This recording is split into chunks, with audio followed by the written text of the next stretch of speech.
Hey, sister, this is Misty Williams, founder of HealingRosie.com, and I'm so excited to welcome you to Rosie Radio. Tune in to find clarity, direction, and hope for your healing. New episodes drop every Tuesday. We created this show to empower you to regain control of your life and feel like yourself again. Yes, sister, it is possible. Super excited today to have my friend Gretchen Bronson on Rosie Radio. And if you have been part of our community for a while, you are familiar with Gretchen. I have brought Gretchen in to talk to the women who are in Healing Rosie University. She's done lots of training around health insurance. How do you get your health insurance to cover stuff? It's a beast and it's overwhelming. And I feel really fortunate that she has done so much to contribute to educating all of us on how the whole health insurance puzzle works. We're going to actually talk about that a little bit today. But I met Gretchen a decade ago when my journey started. It's actually been 11 years as of the time of this recording. When I first started grappling with, oh my gosh, something's happening in my body and my doctors are gaslighting me and telling me that everything is fine and normal when it's not. So my journey took me into a community that I was managing at the time where I met Gretchen, and she was such a shining light for all of us. It was really wonderful to have someone who was experienced with navigating the system, because at the time, that's all we knew to work with, right? In the last 10 years, I've certainly found things that are more outside the box than we had at our disposal at the time. But Gretchen was kind of a mama bear for all of us. She taught us a lot about understanding our health goals and how do we find a doctor that's going to actually support us. We're going to talk more about that on this interview today too. And, you know, what do we do when we're being told that our labs are normal and everything is fine? You know, what do we do when our insurance company is like, those treatments are outside the box, you're not going to get them covered? There's a lot to this journey that's maddening, you know? So I have appreciated my friendship with Gretchen all these years. I'm so grateful that she is part of our community here at Healing Rosie, and that she's one of the faculty of Healing Rosie University. I've actually never said it like that before, but she's a great teacher and friend, and we're going to have an awesome conversation today. When I met Gretchen, she had a different career path. It was her former career life, and since I got to know her, she has gone to school to become a registered nurse. She's become a personal trainer and nutritionist. And, you know, she has been so committed to this path for herself that she's learned a lot, and all of that learning lights her up. And she decided that she wanted to take all of this and be a contribution to all of us. So I'm super grateful you're here, Gretchen. I'm glad to join you, Misty. As always, I enjoy when we get together and we're able to help the community that's out there that's struggling to fix themselves. Yes, that's right. That's what we want to do, is fix ourselves. So I want to talk about finding a doctor, because when I first started out, this was the biggest maddening pain point. I beat my head against a wall. I went from doctor to doctor, even moving into what you think are going to be the better doctors, right? So I found an integrative medicine doctor who had all sorts of credentialing that kind of did the same. He would at least order my labs for me, but I got the same gaslighting ultimately from him that I had my other doctors. And I found a functional medicine nurse practitioner in Nashville that ultimately dismissed me from her practice. It wasn't actually her, it was whoever was over her, because apparently she was going through some life stress, and me saying, I need to see you more, like, don't just refer me out. I need more help, was a deal breaker for their practice. They didn't want to help me more. So it's been really challenging finding a doctor. I'm fortunate that now I've been with the same doctor for 8 years. That seems like a really long time for me after, you know, going from doctor to doctor to doctor. So let's talk a little bit about building that relationship with your doctor. Like, how do we find good doctors? Where do we go? And you had a really great strategy for kind of interviewing the doctor. And I'd love for you just to talk to us a little bit more about that. So I think when it comes to finding a doctor, you have to figure out first, what are your goals, health-wise? Where your comfort zone is regarding finances, and do or you do not, you know, do you want to leverage your insurance? Those are really the things you've got to figure out. And then when it comes to finding the doctor, start narrowing down based upon those three things. When I started searching for my doctor, because the Veterans Administration was not the care facility that was going to really support me as a woman in the early to mid 2000s. And post having children, it was even more challenging, because they don't work with women who have children, or at least they didn't then. Can't say whether they do that now or not.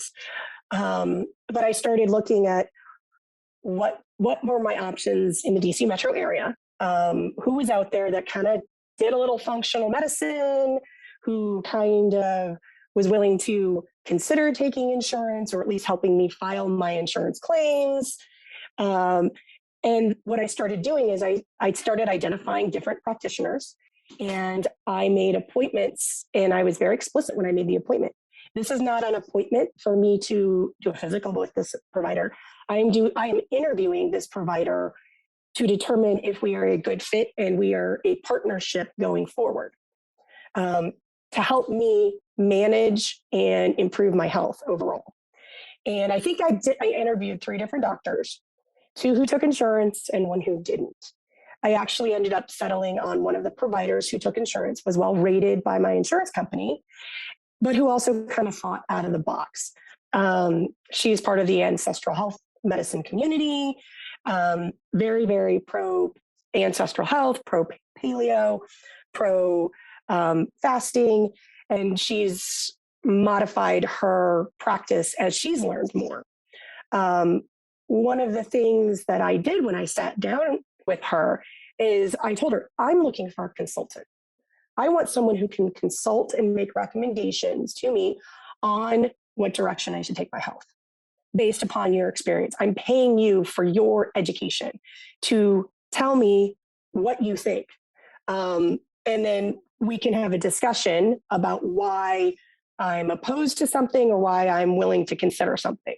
And then I want you to give me research regarding why you want me to do something or why you think I should consider something else versus the track I wanted to pursue. And the doctor I ended up with was very much open to that. And she said, yes, I am a consultant to your health. That I'll give you my medical opinion. We'll talk about things. We'll make recommendations. And, there's certain things that, as we move on together, we'll build that relationship. And I was really, really fortunate. I want to insert something here because I hear this all the time. I love how you just said that. The idea that you're looking for a doctor to consult with you. Because what I hear in our community, which I think is part of the reason why the system is so broken and it stays broken, is people will say things. I'll hear women say things like, I just need a doctor to tell me what to do. I just want to find someone who's just going to fix me and tell me what to do. And that thinking is what keeps us really stuck, because we don't ever put ourselves in the driver's seat. We don't ever say, I'm going to be responsible for charting this course and I need people to advise me. But I'm going to listen to my own intuition. I'm going to do research on my own if I need to. I'm going to consult with the peer group. People do this all the time in the Healing Rosie Facebook group. They come in and here's the issue I'm dealing with. What is your experience treating this issue? My doctor's telling me to do this. What do you think? Like, we have to put ourselves in that driver's seat and consult with doctors to help us navigate this, right? The mindset of, I just need a doctor who's going to know and fix it. I just don't know anyone that's successfully gotten better with that perspective, but when you go with a different energy, you get a completely different experience with your doctor. And I'm sure as a result of this, the Dr. Mogesi has a lot of respect for you and the way you approach your own health and healing. Another thing I want to mention that's along these lines is if you don't have a doctor that's going to be open to you evaluating, doing your own research, and if they're not going to be open to supporting you in that way, there's nothing you can do to convince them. So someone will come into the group and they'll say something like, I need the research to convince my doctor to X.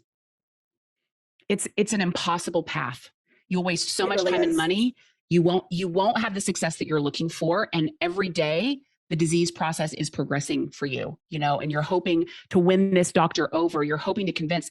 Doctors don't have the perspective, most of them, that their patient's going to teach them how to practice medicine. Right? That's just not their paradigm. So you need to find the doctor who is inclined to treat you and approach your healing in a way that's resonant for you. Otherwise, you got to find a different doctor. So anyway, this is my opining. I love how you just framed that. And when I came into trying to fix my health, as members of the community have heard my story and my struggles with the VA and everything, I came from a different perspective. I was a government consultant. My job was to go in and consult in my area of expertise for the federal government. That's what I did. So as a consultant, it made sense to me to approach my doctor saying, I'm looking for you to be my medical consultant. I want your expertise to help me guide this path. And, in the care I've received, Dr. Modisi and I have discussed several things. Like, I have a genetic predisposition for abdominal aortic aneurysms. My grandfather died of one. And she and I have talked that as I age, a statin may be most appropriate if I am demonstrating signs and symptoms, because that's what statins were developed to manage. And so she's like, we may need to approach that. I know that's not something you want to consider right now, but as you age, if we start seeing these signs and symptoms, we may need to reconsider this. And here's why. And she very much lays that information out for me, and we discuss it, and we come up with a plan. And sometimes the plan does not align with what health insurance and Center for Medicaid, Medicare Services deem standards of care. So I have familial high cholesterol. Well, the standard of care is I go on a statin. We have taken 10 years of diet and exercise and have been able to manage that far better than if I had just taken the statin. So you've got to advocate for yourself. What are you comfortable with as a patient? We all have that comfort zone. We all know our body. We all know what drugs work for us if we do require drugs. And we know what ones don't. And so you have to be able to advocate for what works for you. And you have to. And not everyone knows. Like, I think that you're extra in tune with this whole subject matter. I think this is why so many women are drawn to you, right? Because you are extra in tune to what's working and what's not working. I know there's a lot of women listening going, I don't know if this is the best path for me. I don't know if this is really what I should be taking. I'm taking these drugs and I'm dealing with the side effects. I don't know a different path. So, there's, if you do have the certainty of what's working for you, I think that's great. And I also think there's this big gray area that a lot of us are trying to navigate, where we're trying to figure out what are the other options. What else can we do besides take the statin, for example, right? And right. This is where taking personal responsibility, being part of a community that can support you as you navigate these things, and doing your own research can be really helpful and valuable. And in my experience, I love my primary doctor. She's actually a nurse practitioner. I love her. And she's been really supportive over the last 8 years. But I can tell you that the big breakthroughs I've had working with her were not necessarily her idea, meaning I would come to her saying, I've been doing research on Epstein-Barr, and I want to try this protocol to help me with it. Or I would go to her and say, hey, I just met with the doctor. We did a full gut test and I'm on a protocol. And I would report back, by the way, my Epstein-Barr hasn't reflared. I haven't had an Epstein-Barr reflare since 2018 or 19, which for me was awesome considering it was reflaring all the time. But these breakthroughs really came from my advocacy. She's always been really supportive. She would run the labs. If a prescription needed to be written, she would write it for me. She would give me her perspective and opinion as I was, researching different places. That's really what you want, I think, in a primary doctor. You want someone who is going to be your partner and help you assess. There's times that I brought things to her and said, what do you think about me following this protocol or this approach? And she would say, well, here's the concerns I see, because she knows my history, right? Here's the concerns I see with that. I think I might do it this way. And a lot of times I concur. I really appreciate that she gives me that perspective. Last year, when I was so frustrated about the extra 18 pounds that I was carrying, and I knew something had to be going on in my body that we hadn't uncovered, and I went to her and pushed, she was a yes to, all right, let's run the OAT test, and let's do a mycotoxin test, and run a couple extra blood markers, and let's see if we can figure out what's really going on here, right? But it wasn't her idea. And I think that's important to understand that sometimes your provider's not going to have all the answers, but you want to have that relationship so you can have those conversations. And those conversations are very, very important. And having a doctor who's able, whether they're a nurse practitioner, an MD, or a PA, having them be able to say, you know what, I don't know. Let's figure this out. We might be able to find somebody who can help. That's really the important aspect. And being able to ask those questions And that's why the consultation, the consultant approach, I think is really, really important. And you can find those primary care doctors who take insurance, who are open to that. I'm your healthcare consultant. I'm going to make recommendations. You have a right to refuse, because as a patient, one of your rights is you can refuse certain care, treatment, and medications. Mm-hmm. That is within your right. And a good provider is going to respect that and going to help you find another avenue. Yeah. And they'll be open to other providers providing input. So you just said something that brought to mind something else I think would be great for us to talk about in this conversation, is this idea of informed consent. I can't tell you how many times someone's come in the Facebook group, especially, and talked about an experience they had, a side effect from a surgery. They had no idea was even a possibility. Women that have had hysterectomies that now are dealing with really painful sex. They're having issues with their entire pelvic region, things kind of collapsing, and stuff that they were not informed were possible side effects from the surgery. There's a real problem around informed consent, and one of the I did not know that there were these major issues or possibilities with my own reproductive system as a result of them removing the cyst, the ovarian cyst that I had, along with my left ovary, which when we went into the surgery, we didn't know if, we would need to remove the left ovary. But there was not a conversation to be had before about, all right, well, we're going to do this surgery and here's all the risks, right? There was no conversation about risk. So one of the things that I've realized in my own journey is I need to ask the risk questions. And I think it's really important that everyone really takes a mental note of what I'm saying. Whatever the procedure, if it's a prescription drug, if it's a surgical procedure, if they're wanting to remove body parts, especially, I remember talking to a surgeon. I have nodules on my thyroid. And I remember talking to a surgeon about it. He never disclosed to me that to remove the nodules, he would have to take out part of my thyroid. I found that out with my own research, and that I would be on thyroid medicine for the rest of my life. I didn't let him do the surgery. But informed consent, we're supposed to have informed consent in our country if you're in the US. And I think a lot of countries around the world actually follow the same idea too. But I think doctors get really, they get kind of numb to the risk associated with their procedures. They do them so much. It's so normalized in their world that that they're not following the basic ethics and rules of informed consent. And I think it's on us as patients to inquire, ask, do a little bit of our own research. Don't just assume that your doctor is telling you everything. Don't assume that your doctor has your best interest at heart. Meaning, I'm not saying that your doctor means you any harm, right? But they are moving so quickly from patient to patient. They're seeing so many people. They have their own stressors in their life that they skip stuff that's really, really important. And it's going to affect your world and your reality potentially for the rest of your life. It's that informed consent. And I've seen good examples working in the hospital of informed consent regarding procedures that are life-saving procedures, but with them comes certain risks. Mm-hmm. And I've seen multiple doctors. I work with multiple doctors. The example I experience regularly is a cardiac catheterization, where they're looking to go in and place a stent in someone who's had a heart attack, and or are potentially they're showing coronary artery disease type symptoms, and they don't know if the vessels are occluded. They haven't had a heart attack, but they're still showing symptoms. And I've seen some doctors say, well, yeah, there's risks and so forth and so on, but it's mostly a benign procedure. And then I've had other doctors go, well, the risks associated with this procedure can include stroke, death, paralysis, and they're going through the whole list. And they're saying, take your time, think about it. We're not doing it today.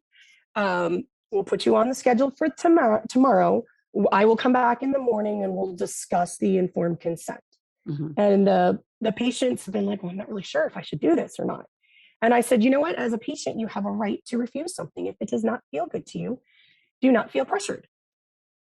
However, if you are concerned medically and you are concerned about the situation you are in, those risks might be something you want to take. That it's not my position is just to stand here and say, if you want to consent to this surgery or this procedure before, I will sign it. If you don't, there's no big deal. I've had patients going, yes, I need to do this. And I've had patients go, this just doesn't feel right. Right. And I've had some doctors say, I don't understand. They're at risk for this. They really need this procedure. And I have to go to them. I said, well, they have the autonomy to choose to pursue a procedure or not. I mean, we can do medical management. This is the important point I just want everyone to take away from this conversation is you get to choose. It's your choice. So you should never feel pressured to fill a prescription that your doctor gives you, to do a procedure that you're not comfortable with. If you need to ask more questions, if you need to explore, hopefully the doctor's really open to answering questions for you. If that doctor isn't open, go for a second opinion. If something in your gut isn't resonant saying yes, get a second opinion, get a third opinion if you need to. But we need to make these decisions consciously because a lot of them have lifelong consequences, right? We just need to look out for ourselves. Don't bone this area in.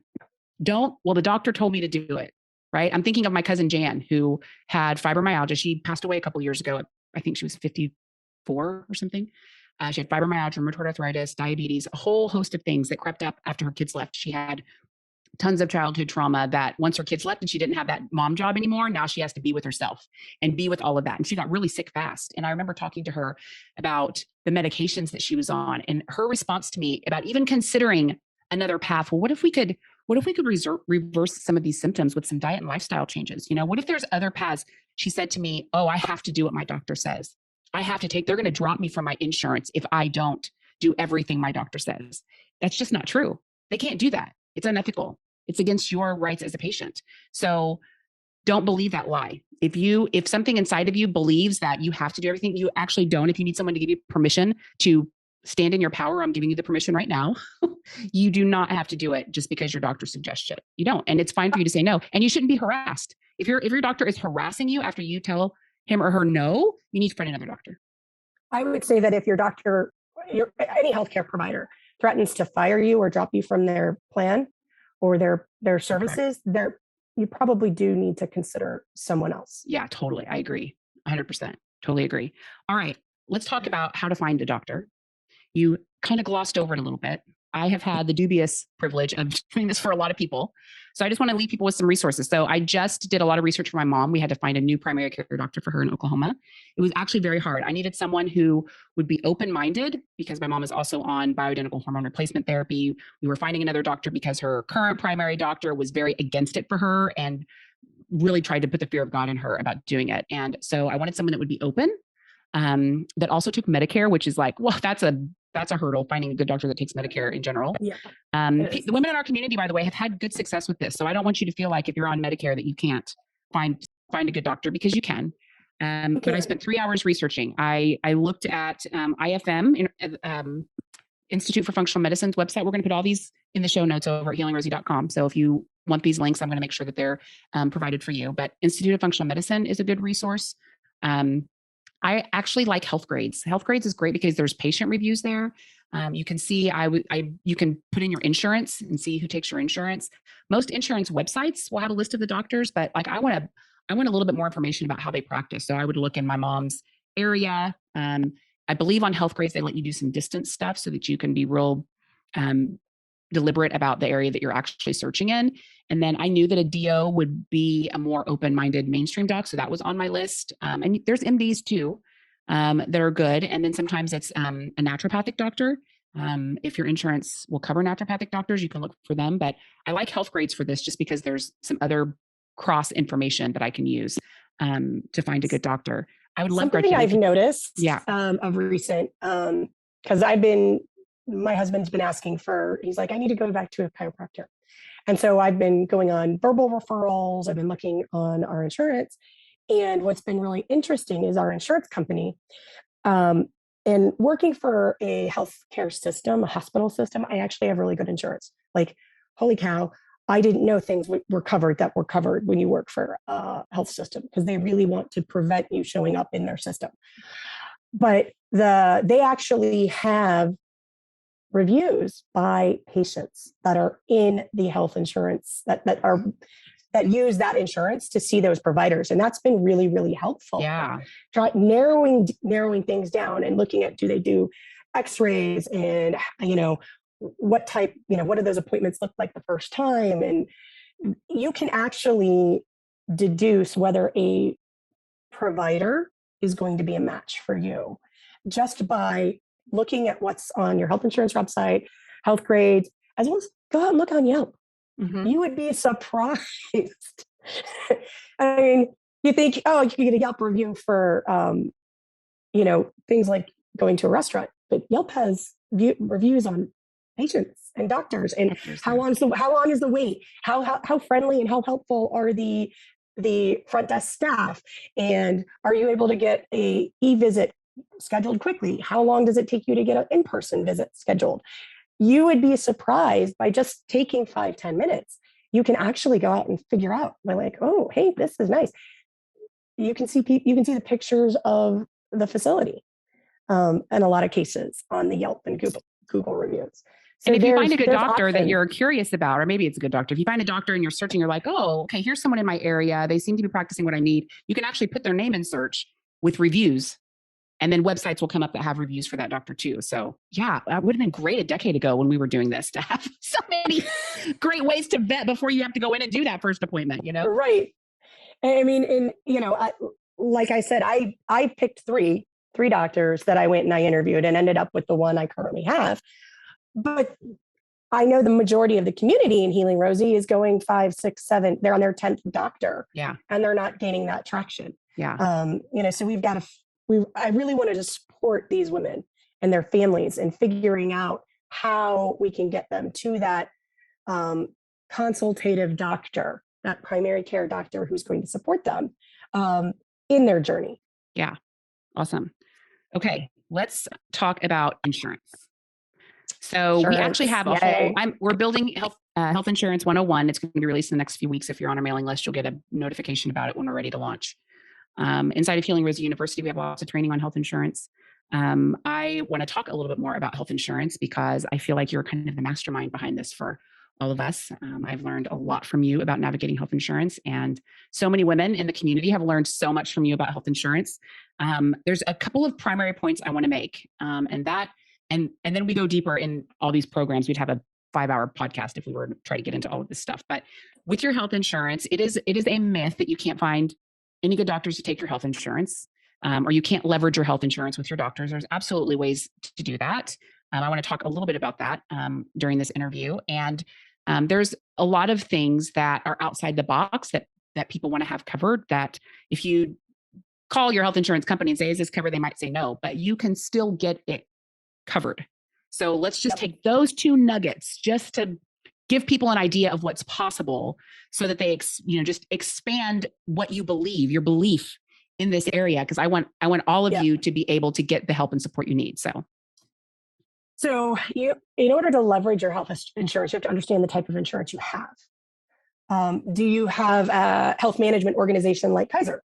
Or are you going through Department of Defense TRICARE or Veterans Administration? Those are probably the 3 most challenging health insurances to get things covered, because their goal is to reduce costs. So they want to do the minimum because they want to keep costs down. So those, when you're picking your health insurance, you need to be cognizant at open enrollment. What are my options? What am I selecting?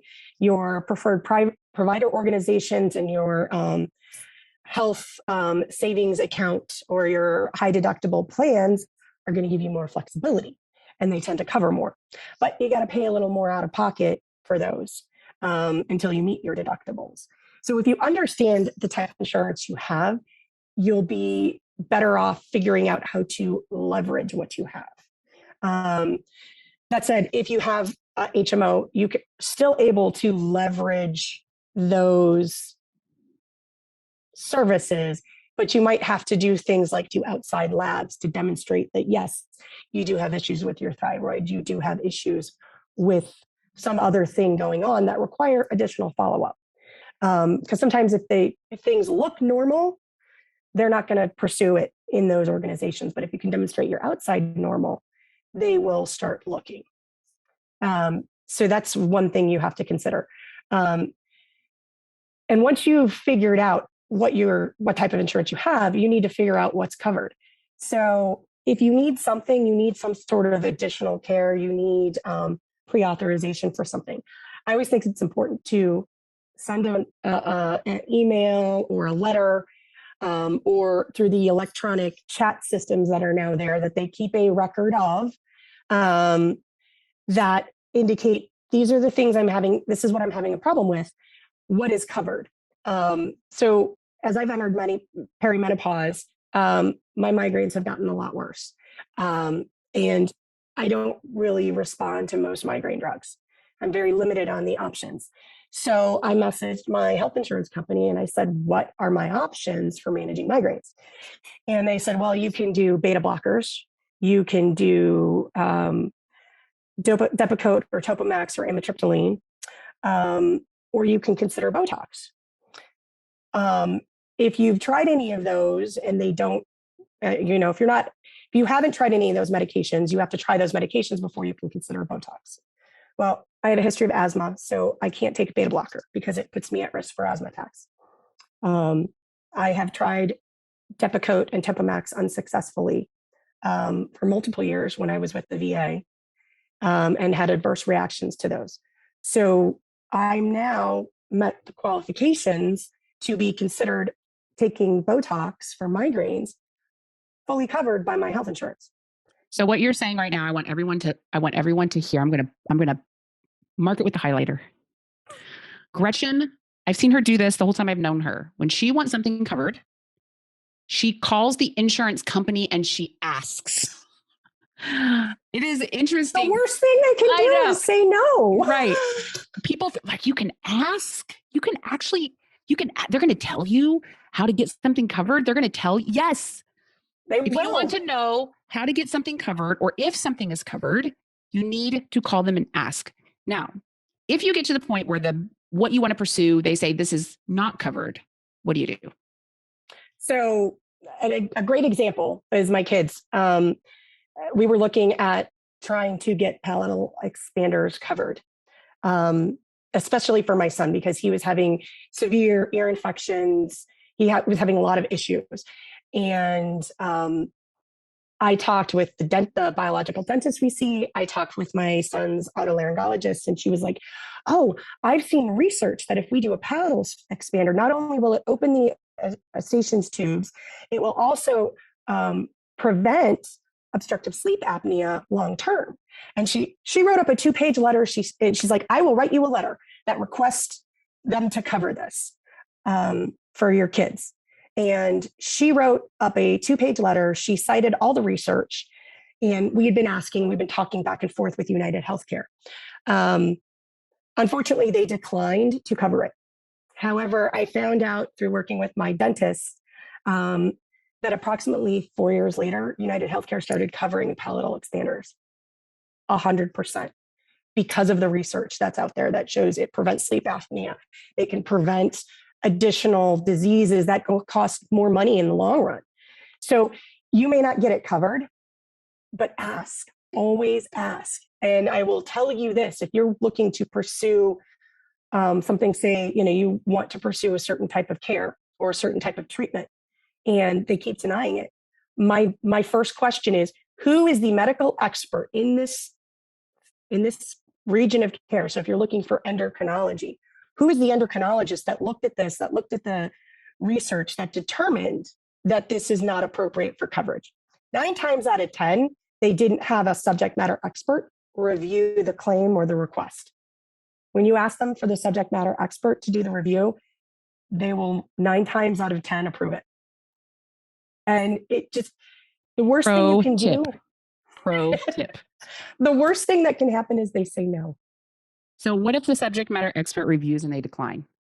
So that's one of those things. And it depends. The subject matter experts have to cite specifically why it's not appropriate for coverage, so forth and so on. In my experience, I've rarely seen a subject matter expert decline something. And a lot of times the insurance companies don't actually have that subject matter expert on staff. So then they have to go out and hire somebody.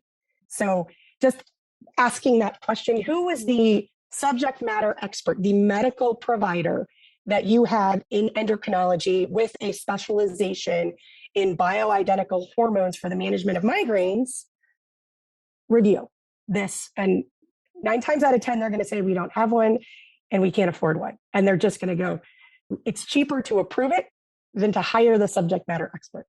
Is this a requirement by law that they have a subject matter expert?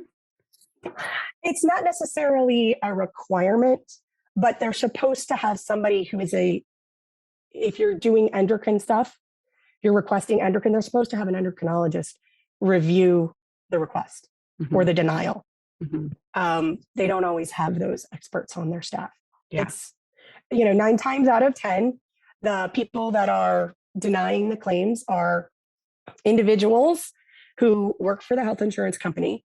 They may or may not have a background in medicine as a doctor, a nurse practitioner, a physician assistant. They may not have any background, but they've got a checklist and they're going through the checklist and they're reviewing the checklist. And if it doesn't meet the checklist, they're not going to approve it.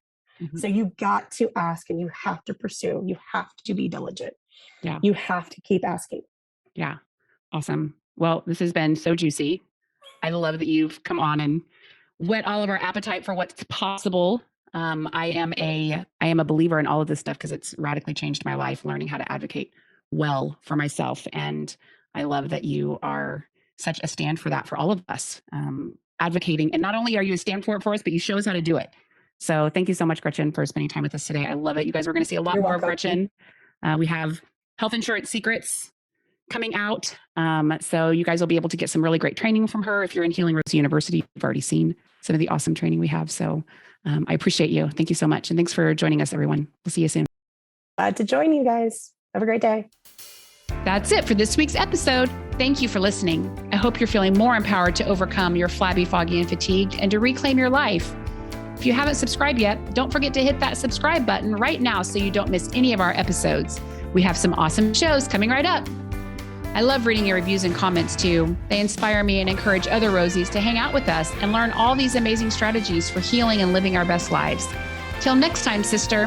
Bye.